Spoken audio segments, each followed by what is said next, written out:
దేవుని పరిశుద్ధమైన నామానికి మహిమ కలుగును గాక. ఈ ఉదయకాల సమయంలో ప్రభువైన యేసుక్రీస్తు నామములో మీకు శుభములు. దేవుడు మరొక నూతన దినాన్ని మనకిచ్చి మన ఆయుష్ను పొడిగించినందుకు దేవుని మహిమపరుస్తున్నాను. దేవుడు ఈ దినం మనకు అనుగ్రహిస్తున్న వాగ్దానాన్ని చదువుతున్నాను. పరిశుద్ధ గ్రంథం న్యాయాధిపతుల గ్రంథంలో 13వ అధ్యాయము 9వ వచనం ఇలా రాయబడి ఉంది. దేవుడు మనోహ ప్రార్థన ఆలకించెను. God listen to the voice of Manoah. దేవుడు మనోహ ప్రార్థన ఆలకించెను. ఈ యొక్క వచనంలోని ఈ మనోహ ఎవరు అంటే సంసోను యొక్క తండ్రి. అప్పటికి వీళ్లకు పిల్లలు లేరు, అనగా సంతానం లేదు. అలా సంతానం లేని వీళ్ళకి దేవుడు మరి సంతానాన్ని ఇచ్చాడు.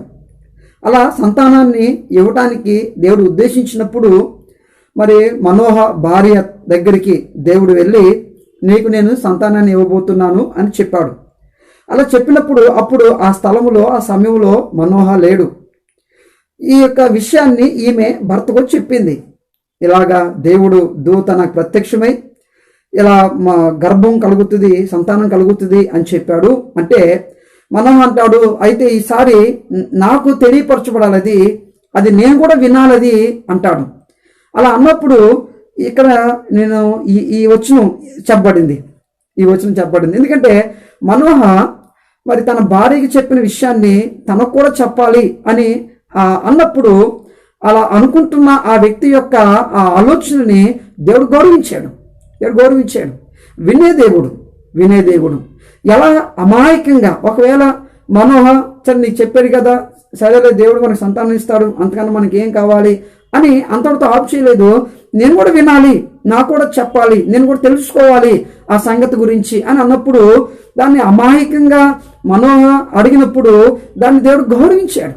అనగా దేవుడు కొన్నిసార్లు అమాయకంగా మనం అడుగుతున్న కొన్నిటిని దేవుడు గౌరవించి వాటిని నెరవేర్చేవాడుగా ఉన్నాడు.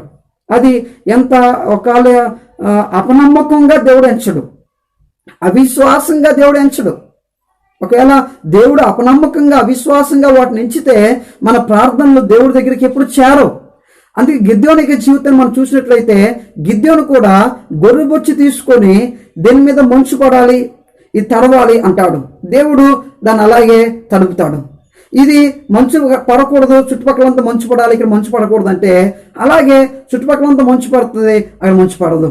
అదేంటది? అక్కడ గిద్యోను దేవుణ్ణి పరీక్షిస్తున్నాడా? గిద్యోను దేవుని శోధిస్తున్నాడా? గిద్యోను దేవుడి యొక్క మాట మీద నమ్మకం లేదా?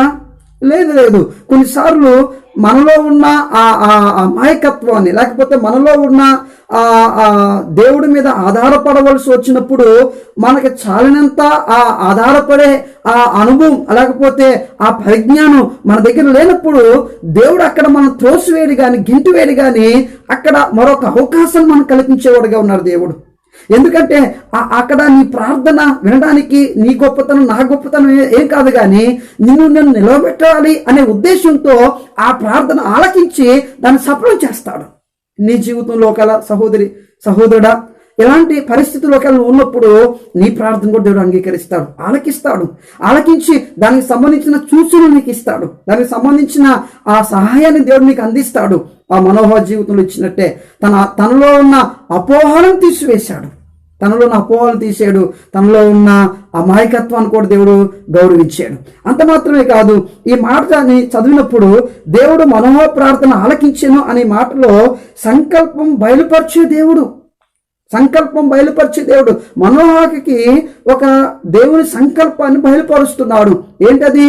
నీ గర్భం ఒక పిల్లవాడు పుడతాడు, అతనికి ద్రాక్షరసం అందించకూడదు, అతని తల మీద క్షారం చేయకూడదు, అతడు బలవంతుడవుతాడు, అతను పరిశుద్ధాత్మ మూలంగా పుడుతున్నాడు, చాలా సంగతులు జరగబోయేవి మనోహకి తెలియపరుస్తాడు దేవుడు. అనగా సంసోను గురించిన విషయాలు పుట్టక మునిపే తన యొక్క తండ్రికి దేవుడు బయలుపరుస్తున్నాడు.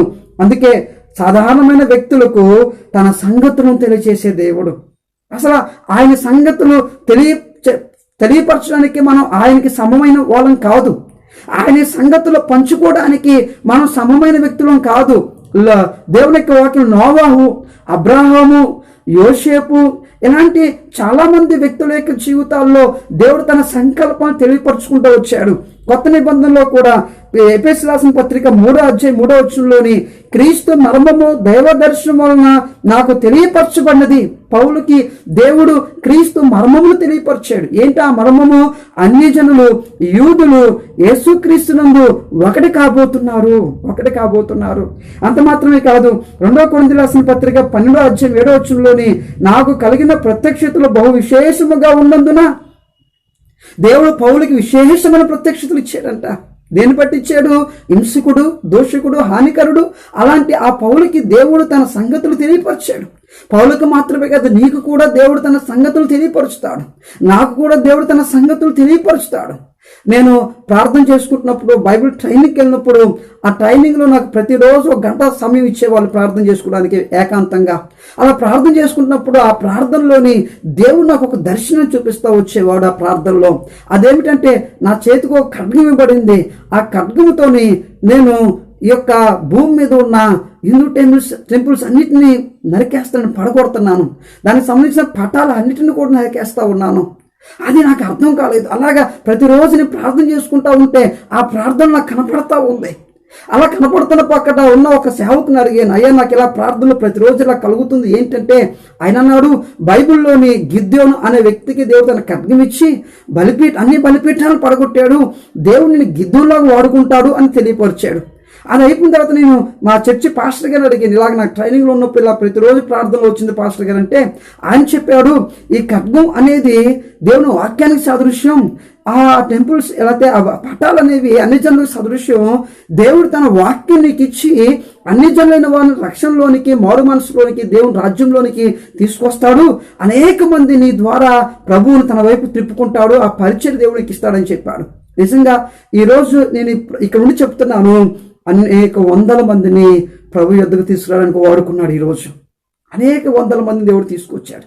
అనేక మందికి బాప్తీసాలు ఇవ్వడానికి దేవుడు సహాయం చేశాడు. విగ్రహారాధనలో ఉన్న వాళ్ళు, నశించిపోతున్న వాళ్ళు, పాతాళానికి వెళ్ళిపోతున్న వాళ్ళు, నరకానికి వెళ్ళిపోతున్న వాళ్ళు అనేక మంది ప్రభు యొద్దకు రావడానికి వాడుకున్నాడు. ఈ 10 సంవత్సరాల క్రితమే దేవుడు దీన్ని నాకు బయలుపరిచాడు. నాకు మాత్రమే కాదు, మీకు కూడా దేవుడు తన సంగతులను బయలుపరచగలిగే దేవుడు. అలా బయలుపరుచుతున్నప్పుడు, అలా బయలుపరిచిన విషయాలను బట్టి ఆ ప్రభువుకి ఇంకా నమ్మకస్తులుగా, ఆ ప్రభువు కొరకు ఇంకా రోషం కలిగిన వారంగా మనం బ్రతకాలని దేవుడు కోరుకుంటున్నాడు. కనుక ఈ వచనంలోని వినే దేవుడే కాదు, సంకల్పాన్ని బయలుపరిచే దేవుడు. అలాంటి ఆ సంకల్పములు బయలుపరుస్తున్నప్పుడు దేవుడి ద్వారా ఎన్నో సమస్యలకి ఎన్నో పరిష్కారాలు నువ్వు చూపించగలవు, నేను చూపించగలను. ఎందుకంటే తన సంకల్పం నీ ద్వారా బయలుపరుస్తున్నప్పుడు, అలా బయలుపరచబడుతున్న ఆ సంకల్పం దేవునికి మహిమ కూడా తీసుకొస్తుంది.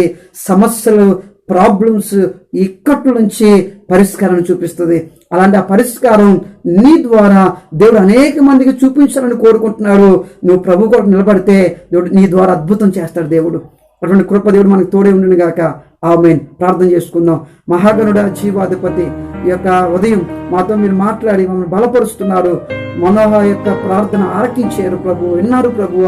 అయ్యా, అమాయకంగా ప్రభు, అతను అపోహతో ప్రభువ అడిగినప్పటికీ తండ్రి దాన్ని గౌరవించారు.